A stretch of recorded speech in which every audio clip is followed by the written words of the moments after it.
नीटचा निकाल लागलाय, मात्र या निकालाचा देशभरातून विरोध होताना दिसतोय। छत्रपती संभाजीनगरमध्येही याचे पडसाद उमटल्याचं पाहायला मिळालंय। नीटच्या इतिहासामध्ये पहिल्यांदाच 68 विद्यार्थ्यांना 100% मार्क मिळालेत, त्यामुळे हा पेपर फुटीचा प्रकार असल्याची शंका उपस्थित होतीये। याबाबत हायकोर्ट आणि सुप्रीम कोर्टामध्ये देखील याचिका दाखल करण्यात आली असून आता कोर्ट काय निर्णय देते याकडे विद्यार्थ्यांचे लक्ष लागलंय। मेहनत करून परीक्षा दिलेल्या विद्यार्थ्यांवर अन्याय झाल्याची भावना संबंध देशात निर्माण झालीय।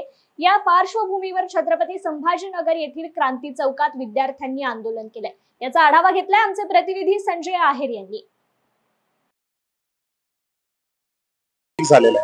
कारण बऱ्यापैकी सेंटरला मुलांना जवळपास 4 ते 4:15 किंवा 4:30च्या दरम्यान सोडून देण्यात आलेले होते।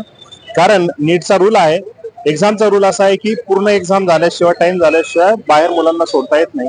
पण काही ठिकाणी अशा न्यूज आलेल्या होत्या की विद्यार्थ्यांना आधीच सोडून देण्यात आलं होतं आणि हरियाणामध्ये जवळपास काही ठिकाणी पेपर लीक झाला अशी सुद्धा बऱ्यापैकी न्यूज होत्या।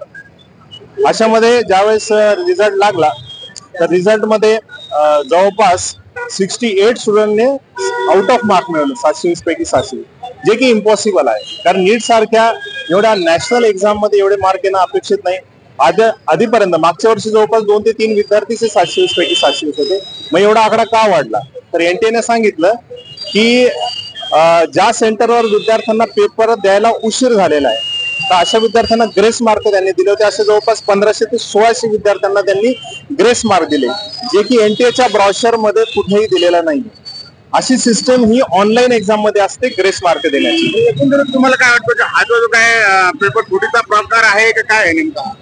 हा ऑब्विसली पेपर फुटीचा प्रकार आहेच। असं जर पाहायला गेलं तर हे जे उद्याचे जे भावी डॉक्टर आहेत, जर असं पेपर फुटून किंवा काही जर त्याच्यामध्ये बनवाबनवी होत असेल तर उद्याचं डॉक्टर तर कसं, कोणत्या नजरेने पाहणार आहे? साधारणतः सर बघा, एक गरीब विद्यार्थी किंवा सामान्य कुटुंबामधला जो विद्यार्थी आहे तो आपली परिस्थिती बदलेल यासाठी संघर्ष करत असतो आणि त्यासाठीच तो मेडिकल किंवा इंजिनिअरिंग सारख्या एक्झामची तयारी मनापासून करत असतो, दिवस रात्र मेहनत करत असतो। आणि अशात जर असे घोटाळे जर झाले, चुकीचे विद्यार्थी जर त्यांच्या पुढे गेले तर नक्कीच समाजासाठी, देशासाठी सगळ्यात घातक गोष्ट आहे। कारण चांगले डॉक्टर बनणं ही समाजाची गरज असते, देशाची गरज असते आणि यामधनं चांगले डॉक्टर कधीच बनू शकत नाही। बनले, त्यांचं ग्रॅज्युएशन कम्प्लीट होईल, ते पुढे जातील, पण नक्कीच ते समाजाला उपयोगी काम कधीच नाही करू शकत।